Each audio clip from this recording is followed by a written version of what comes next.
Merci, Monsieur le Président. Ma question s'adresse au Premier ministre. Il y a Guy Coderre, qui est scientifique en sciences et techniques de l'eau, qui a fait une étude... S'il vous plaît. Oui, s'il vous plaît. Madame la députée de Vachon, c'est à voix parole et c'est seul vous que je veux entendre. Seulement vous que je veux entendre. C'est très sérieux, Monsieur le Président, qui a fait une étude de transposition de l'accident qui est arrivé à la rivière Saskatchewan-Nord à l'été 2016, un bris de pipeline. Cet accident-là a fait en sorte qu'il y a eu une contamination, Monsieur le Président, de 500 kilomètres dans la rivière Saskatchewan-Nord. 500 kilomètres, c'est l'équivalent à peu près de Montréal-Rimouski, Monsieur le Président. Et j'aimerais lire au Premier ministre des extraits de la conclusion de cette étude-là.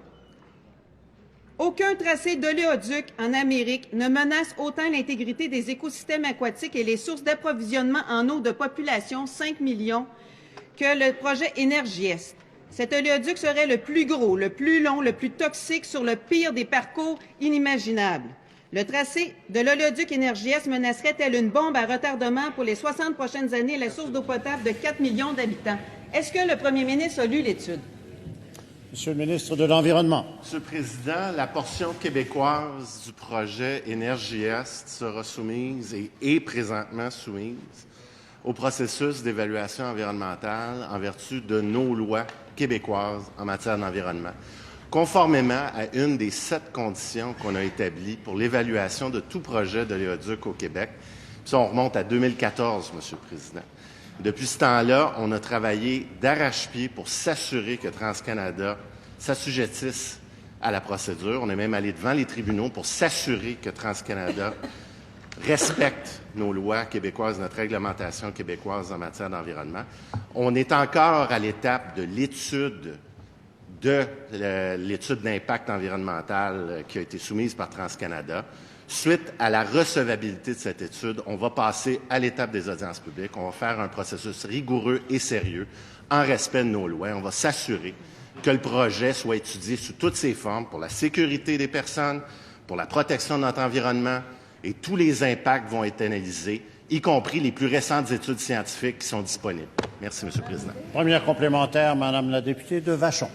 Oui, merci, Monsieur le Président. Je comprends que le premier ministre, ça ne l'intéresse pas et je comprends que le ministre de l'Environnement n'a pas lu l'étude. Donc, pour le bénéfice, je voudrais déposer l'étude et, Monsieur le Président, je demanderai le consentement. Et je voudrais aussi avoir le consentement pour qu'il y ait une copie qui soit faite pour chacun des députés du Parti libéral et chacun des députés de la CAQ qui ne sont pas contre le projet Énergie-Est. Donc, j'aimerais pouvoir déposer l'étude, Monsieur le Président. Donc, dans cette étude-là... Alors, la période de... D'abord, avant que le ministre de l'Environnement réponde à la question, je vais demander s'il y a consentement pour le dépôt des études. Évidemment, chaque parlementaire pourra évidemment utiliser le dépôt et l'étude qui sera devant nous. Est-ce qu'il y a consentement? Consentement? Monsieur le ministre de l'Environnement. Merci, Monsieur le Président. Nous allons nous baser sur la meilleure science disponible et on va laisser les institutions qui ont été mises en place faire les évaluations environnementales au Québec faire leur travail. D'abord, le ministère de l'Environnement analyse l'étude d'impact déposée par TransCanada et ensuite, il y aura des audiences publiques devant le Bureau d'audiences publiques sur l'environnement et la population, les groupes, les municipalités, l'ensemble des acteurs au Québec vont pouvoir s'exprimer. Moi, ce que j'aimerais savoir, c'est quelles études la députée de Vachon a lues avant d'approuver le projet d'Anticosti, Monsieur le Président. Deuxième complémentaire, Madame la députée de Vachon.